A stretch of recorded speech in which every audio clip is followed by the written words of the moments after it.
Hello students, तो कैसे हैं आप लोग? बढ़िया एकदम। तो आइए आज स्टार्ट करते हैं हम इलेक्ट्रोस्टैटिक्स का डेरिवेशन नंबर 15 और इसके अंदर हम देखेंगे कि दो चार्ज की इलेक्ट्रिक पोटेंशियल एनर्जी कितनी होती है।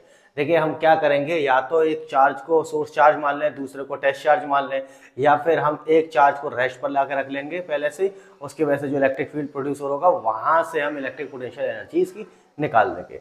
तो बेटा इलेक्ट्रिक पोटेंशियल एनर्जी जो होगी वर्क डन के इक्विवेलेंट होगी। सबसे पहली चीज ये याद रखना है, वर्क डन के इक्विवेलेंट निकलती है इलेक्ट्रिक पोटेंशियल एनर्जी। और इसका जो फॉर्मूला होता है वो होता है 1/4 पाई Q1 Q2 अपॉन R, या फिर और 1/4 पाई Q1 Q2 वो Q नॉट अपॉन R। ठीक है, कितना होता है Q नॉट अपॉन R। ठीक है, तो देखिए सबसे पहले हम क्या करेंगे, इसके अंदर दो चार्ज लेते हैं, दो पॉइंट चार्ज ले लेते हैं। ठीक, एक ये रहा हमारा पॉइंट चार्ज प्लस Q1। ठीक है, और इस प्लस Q1 से R मीटर डिस्टेंस पर एक और चार्ज हमें लेकर आना है। तो ये चार्ज हम कहाँ से लेकर आएंगे बेटा? ये चार्ज हम लेकर आएंगे इन्फिनाइट से। तो इन्फिनाइट से हम यहाँ तक लेकर आएंगे Q2।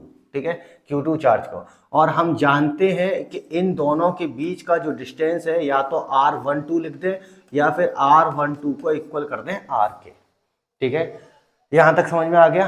अब हम जानते हैं, देखिए ये जो चार्ज था ये पहले से रखा हुआ था और इसको लाया जा रहा है, तो यहां पर जो वर्क डन होगा वो होगा आपका 0। कितना होगा? 0, क्योंकि इस चार्ज को लाया नहीं गया है, इस चार्ज को रखा है ऑलरेडी। ठीक है, अब जो वर्क डन कैलकुलेट करना है हमें वहां से कैलकुलेट करना है। ठीक है, तो हमने पहला वर्क डन मान लिया W1 हमारा मिला है 0। कितना मिला है? 0। ठीक है, अब इसमें से इसको लेकर आएंगे तो हम जानते हैं potential due to a point charge, potential due to a point charge, potential due to a point charge कितना होगा?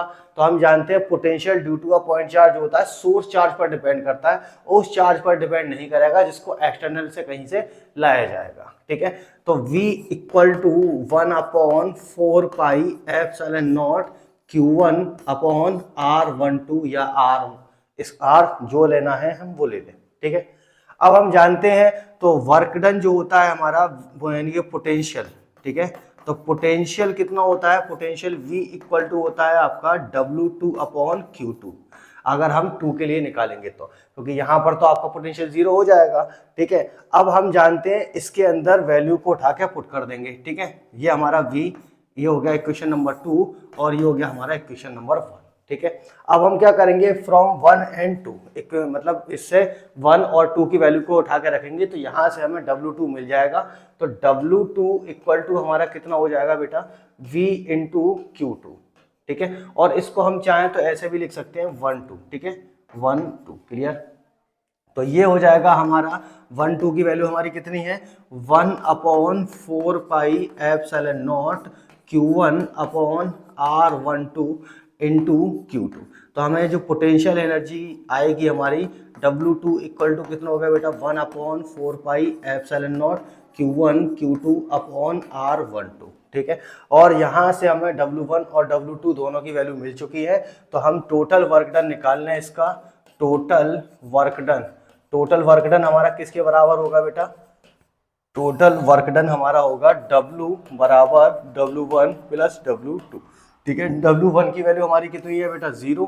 ठीक, तो W इज इक्वल टू कितना हो गया? 0 प्लस यहाँ से कितना मिल जाएगा हमको? 1/4 pi epsilon naught Q1 Q2 upon R12। और हम जानते हैं W हमारा किसके बराबर होता है? पोटेंशियल एनर्जी के। तो पोटेंशियल एनर्जी इक्वल टू कितना हो जाएगा? 1/4 pi epsilon naught Q1 Q2 upon R12। ये आ गया हमारा इलेक्ट्रिक पोटेंशियल एनर्जी का फॉर्मूला। ठीक है, अब हम इसके बाद मिलेंगे बेटा नेक्स्ट वीडियो के अंदर, जो होगा हमारा डेरिवेशन नंबर 16, और उस डेरिवेशन के अंदर हम देखेंगे potential energy in an external field. ठीक है।